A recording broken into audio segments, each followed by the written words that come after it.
when somebody makes a film or, or a comic book or whatever, a piece of visual art, not all things have the same color schemes to them. It's an important aesthetic choice to make, to decide, what particular scheme that you should have, or what kind of overall tonality or things like that. It might not be a specific set of colors necessarily, but it might be, say somber, say sad looking, and so on and so forth. Or these are deliberate choices that somebody makes while creating something, hopefully, unless they don't know what they're doing, right? Then they're stuck being random about it or not really knowing what they're doing. So we're going to go through that and kind of how the stuff gets used in actual things. So these are the ones that we typically use. There are, of course, some variations in there if we start mixing these, a little bit together. But that's a color wheel, and that has the typical colors that we're going to use. If you've ever set up a TV set or a monitor, you may have run across these settings, right? So this is another thing you might get out of this, is exactly what these things do. So the saturation is the strength or purity of a color, like how much red is it, right? So how much, because if you're mixing colors together manually, right? So if you're a painter, say, and you've got a set of paints, and you want your red to be really, really red, you might just use the color red, like solid red. But if you want to dilute that color down to, say, a pink, you begin to add white pigment to it to make it a little bit lighter, right? So you're desaturating it, if you think of it that way. Now, of course, we're doing color mixing here on a projector with lights, and I'll get to what that is in a second. But saturation is the relative strength or purity of a color. And it's a very common thing to desaturate stuff for different reasons, or to super saturate stuff, depending on what kind of overall look you want to go for. Like super saturation, you can see in that bottom picture, looks almost like artificial. Like her eyes are too blue and her lips are more red than they could possibly be. This is, kind of a chart of what saturation does in this case. This is a screen grab from Photoshop of a saturation adjustment that you might make to a photo. And in this case, I put this one on here because this is selective desaturation. And this is one way that you could structure the color of something. So in this case, to draw attention to that water tank, I guess, what that thing is, the blue is removed, but nothing else. And the blue isn't actually completely removed. Desaturation doesn't remove it. It doesn't make it into what we call a grayscale. It removes most of the color and it leaves the red behind. So when you see this, that's what this is. This is selective desaturation. Brightness is how dark or light we perceive a color to be.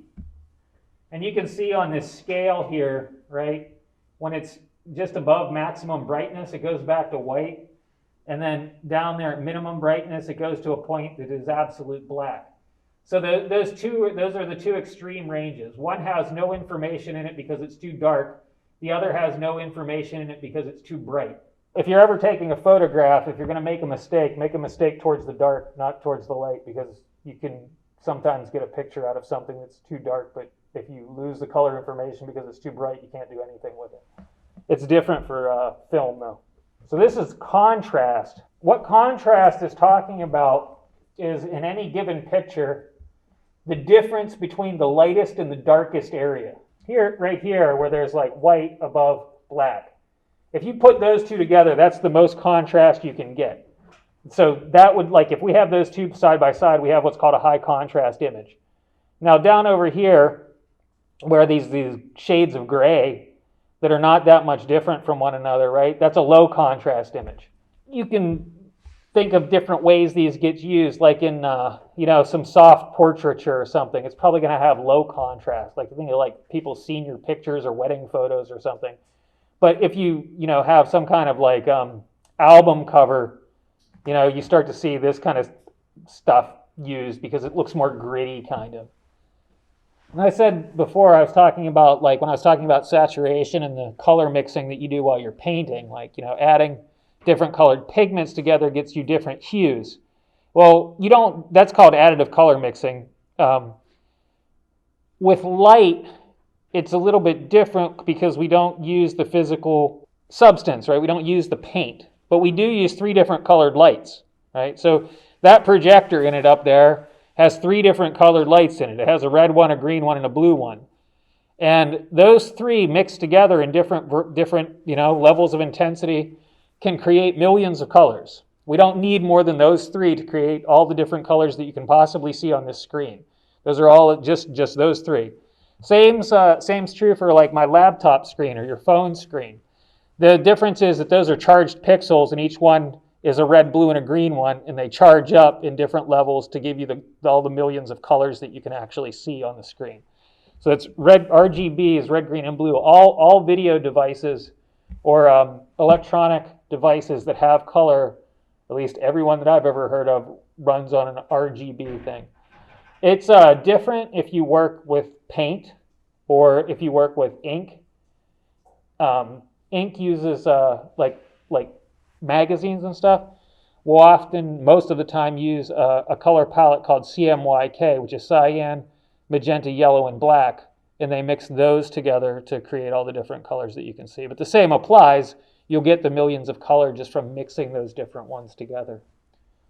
The default color palette on most cameras will be RGB because the expectation is that you're going to look at it on a screen, right? You know, you snap a picture with an iPhone, the assumption is that it's just going to go to another iPhone or similar device or to Instagram or whatever, and somebody's going to look at it and unpack it with an RGB device. But if you print it, it'll use a CMYK color palette. And so sometimes you can end up with weird printing errors sometimes if the translation between the two isn't very good. So like if you're like serious about your photography, you can actually convert your RGB down into a CMYK before you go to print. So color temperature. When I don't know why, but for some reason when they were setting up the scales that they'd use lights and cameras with, they decided that they were going to use the Kelvin temperature chart. So if you're taking your temperature, you probably do it in Fahrenheit, unless you're in Europe, and then you're going to use, or anywhere else in the rest of the world, you're going to use Celsius. But if you're working in film and video, you use the Kelvin scale, and this is the Kelvin scale. And so what the Kelvin scale does is it shows what color is emitted at certain temperatures. So down here, think of this as 1000 K. It's very red. This is a candle, right? This is down what a candle. This is what fire looks like. And then up here is like what the brightest star in the universe can get to. This blue, like pure hydrogen burning. And that's at 10,000 K. So like down here is firelight, and then as you go up, you get closer to the sun, right? So it marks it here. 4,800 degrees Kelvin is the color of direct sunlight. And then down here is incandescent halogen. These are the kind of bulbs we use inside of a house. They're burning at this color. You don't generally see it with your eye, but it shows up on film or video. To make it even more confusing, the lower color temperature are called warm colors and the higher temperatures are called cool colors. So like red is a warm color, whereas blue is a cool color, right? And so it might make more sense if you think of it as the more likely you are to be able to touch it. I could probably touch a candle, but I'm never going to touch the sun, I hope. So it's going to have this like more close effect, right? Whereas like the cool colors are more distant. Structuring color. So this is when you're actually like, okay, so I talked about all these different things that color can do, but like when you're actually doing it, right? So you're structuring the color. You've made a conscious, or somebody has made a conscious decision, if you're talking about somebody else's artwork, that they're going to deliberately use a color palette to interpret an event, or to clarify an event, or to create an event, because the color itself can be used to create an event. Like, one of the kind of, an example of this might be like a laser light show, right? Like a laser light show sometimes is just about the colors that are flying around, or things you see at a dance club, right? And they put all the different colored lights out there. So the three principal functions, right? You can use it informationally, compositionally, or to express something. Like there, what's that mean? These are displaying to you information about the probable traffic conditions you're encountering. These ones could give you false information though, right?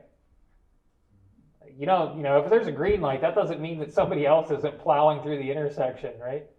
But it's giving you information about the probable case scenario that you're supposed to encounter, right?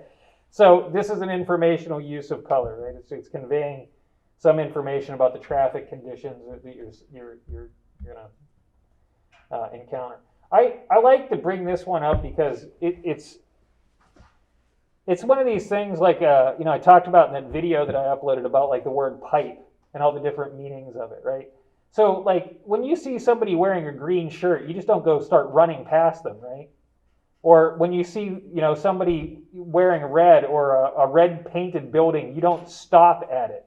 And yet, if you're in the language of driving, you do those things. It's so ingrained that you almost automatically do them too, or hopefully you almost automatically do them, or at least think about doing them when you see those different colored things. So it's one of these things too where the colors themselves don't necessarily convey anything unless they're put into some other kind of sign system, right?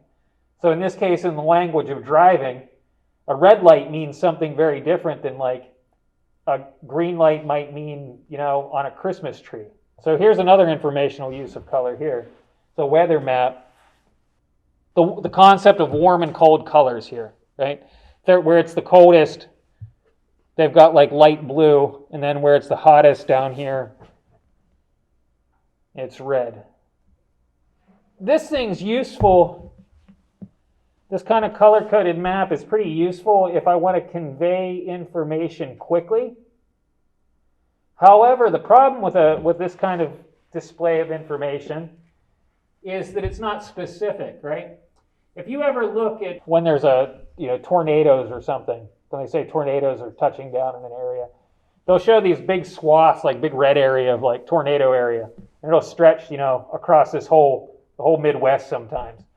But if you go and you look at a satellite map, right, you'll see that there's a tornado here, and a tornado here, right? There's actually 3 or 4 of them spread out over 1,000 miles, not this giant red line that's coming across, eating everything in its path. More relevant to that kind of like non-specificity of information are things like voting maps. When, they'll show that somebody has won an election in a particular, county or something, but it may have been 51 to 49%. So does it give you the accurate information about who won? Yeah, but does it give you an accurate sense of what actually happened there or what the actual prevailing attitudes are in that specific area are? No, it doesn't. And same thing with as applies to the weather map too. If you just rely on a weather map and it marks out an area as stormy things, that doesn't mean necessarily that you're going to walk outside and find a storm. But if you go 10 miles down the road, you might. But as a general kind of thing that works very fast, this is a good way of doing it. And then you have your compositional use of color. So like in this one, it's just a photo where most of it's been desaturated, but to draw attention to the girl in the middle there, that was left saturated, right? So that's a compositional use of color. In this case, desaturation versus a high vibrance to kind of bring out what they want you to focus on in the particular picture. Here's one from a Spanish Civil War photo or a poster from like 1936. This one is both informational and expressive. Right? It's informational in that it tells you the particular political party that this is associated with, but it's also expressive because it uses this particular color scheme. Red is always used to invoke a very strong feeling from somebody. Right, here's another expressive use of colors. Shepard Fairy's poster from 2008. It was a photograph, but then printed with the colors of the flag, right? So it's red, white, and blue. Here's Shepard Fairy too. Same artist did this one. I'm going to kick your ass and get away with it, it says. And then notice that he used only one color in the thing, and it was the red, right? Because he's trying to provoke a strong reaction from the viewer. Here's something else that color can be used for, to establish the mood. So this is Picasso's blue period. Yeah, right? So it's blue because it's sad. There's a style of music called the blues because it's about sad stuff or people being sad. It's also a very cool color, so I think it shows some kind of emotional distance too. But if you want to cheer them up, right, you do this. So that's like as opposite of that as you can get. Right? So this is, rather than desaturated cool colors, here we've got super saturated warm colors. And, I don't know what that image means to you, but I can kind of guess what it's supposed to mean, right? This is for a little kid to watch so that it makes them happy and distracted. This one kind of invites you to kind of think about this guy. Like, why is he all in rags and why is he so sad? This one is just like, yay! It has a very simple kind of meaning to it that I think you probably get almost immediately upon looking at it. It doesn't really ask a lot of you. And that brings me to this, desaturation theory. This is the idea that when something's desaturated, like Picasso's piece here or some of the other images I showed you, that it asks whoever is looking at it, or in a subtle way, for them to supply their own emotional energy to it. Is the idea that, like, if you have less color, that the person who's looking at it will have to think about it a little bit more. It is a theory, not a law, but it generally gets used that way. You can find it used all the time in that same in this sense. Here's this picture, right? This guy staring at these clocks, right? Or not even staring at them, just kind of moping around with them, like, what's he sad about? What is that place? Everything about this is kind of asking you to look at it and think about what it means. Again, not like this, right? This is not asking you to think much.